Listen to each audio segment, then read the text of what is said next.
Hi, fans of the Boulder Bookstore. My name is Robin Schepper, and I just wrote this memoir, Finding My Way, a memoir of family identity and political ambition. And I'm so excited to be with you here today.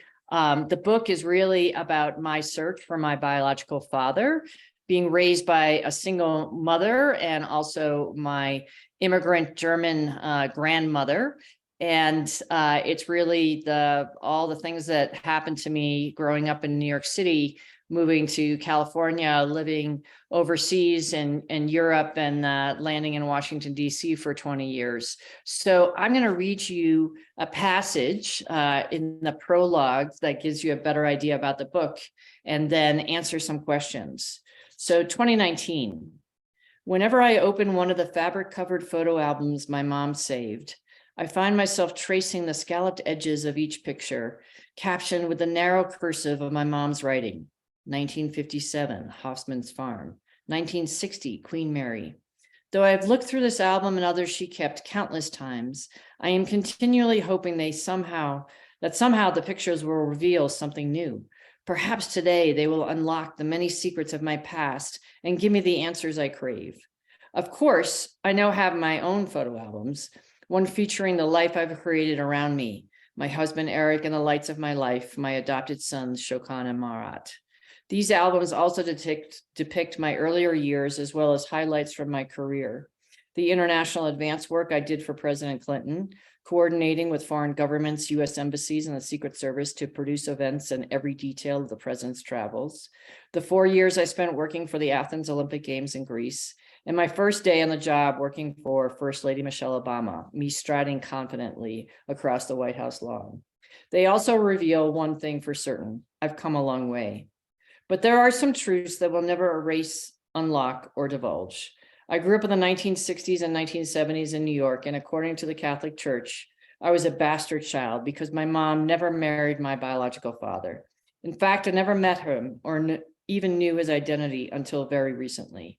On top of that, my grandmother ran a massage business out of an upscale apartment building on 79th Street, where she often asked me to help with mundane tasks like erasing all the messages on her answering machine. I grew up surrounded by other family secrets too, and over the years, the shame of the truth and the work of keeping all these secrets hidden from the outer world eroded my sense of self-worth, like a cancer eating away at healthy tissue.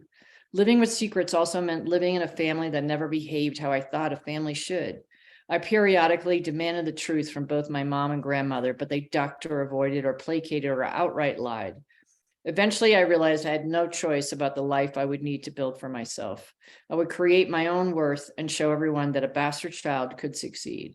I would seek out the truth, and in so doing, I would shape my own identity, and most importantly, I would create a family where honesty and love would bind us together instead of DNA. What inspired you to write this book?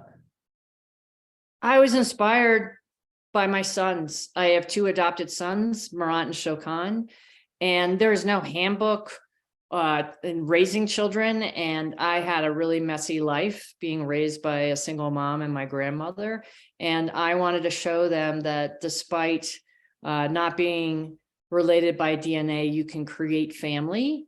And I also wanted to share with them that secrets can be really damaging. So even though they're adopted and they don't know much about their biological families, I really wanted to show them that you could create a family of friends and family through binds of honesty and authenticity. And so I hope they read the book and they know that they are loved by what I wrote for them.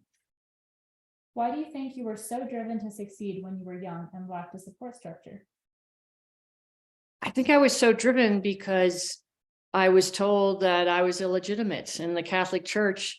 If the parents are not married this was back in the 60s and 70s, you were called a bastard child.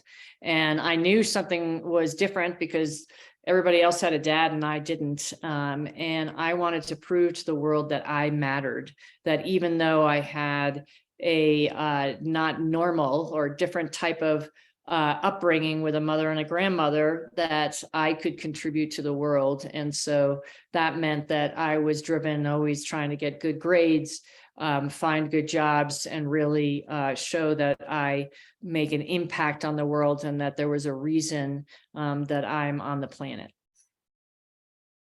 What inspired you to start your own family? I wanted to start my own family because I didn't have the family that I craved. And I thought if I found a husband that wanted to adopt and 2 adopted kids, that I could create what I didn't have. And I've been really lucky to have that. Can you describe for us a moment of joy you had while working for Michelle Obama? Yeah, sure. So I was the first executive director for Michelle Obama's initiative called Let's Move. And that was all about increasing the amount of physical activity that kids have, and also improving food for kids. And we'd always have these events on the White House lawn with kids to introduce them to different sports. We did hockey, we did baseball, tennis, but I would say the most fun I had, just because we brought structures in, one day we brought a rock climbing wall onto the White House lawn, and these kids were so amazed looking up at this 20-foot wall and saying, wow, I'm going to go in there, and they get all strapped up. So seeing these kids, their eyes wide and so happy when they were climbing the wall was probably one of the greatest joys of working for the First Lady. What are a couple of books you read during the pandemic that you really loved? So I read some great books that I'm sure are at the Boulder bookstore. So there's The Glass Castle by Jeanette Walls, and that's about a dysfunctional family that ends up in New York. And so it kind of reminded me of some of the strangeness in my family. And another one was called Inheritance by Dani Shapiro. That is a great book about, again, identity, where the author finds that her father, who she thought was her biological father, is not. And she grew up in a very Jewish family, conservative Jewish, and finds out that her biological father is not Jewish. So kind of how she's dealing with that. So those books really inspired me to write my memoir that I wrote over 2 years during the pandemic. Is there anything else you want us to know about your book? I would say the things that other things about my book really is I mentioned when I read from the prologue, my mother was a stewardess for Pan Am. She spoke 3 languages, French, English, and German, and was very, very glamorous. And back in the 60s, you weren't allowed to be married or be pregnant. So she was docked once she was pregnant with me. So the book just has a lot of themes of what choices women had to make. The other choice was my grandmother, who became a widow at a very young age, and she was a nurse, and then decided to open up a massage business to make more money. And so it's kind of an exploration of what choices we have and how things have changed in different eras. And my mother and my grandmother always were harping on me that I needed a man in my life. And somehow I became very ambitious and got into politics because I wanted to show that I could have a career and have a successful life, despite, not being married or having somebody by my side all the time. So it has a kind of a story arc about women's choices, transparency, authenticity. And I think the major theme is that how family secrets can really be harmful, especially to children, and that living with honesty and authenticity is probably the best way that we can create relationships in the future. Thank you so much. And I can't wait to see you at the Boulder bookstore.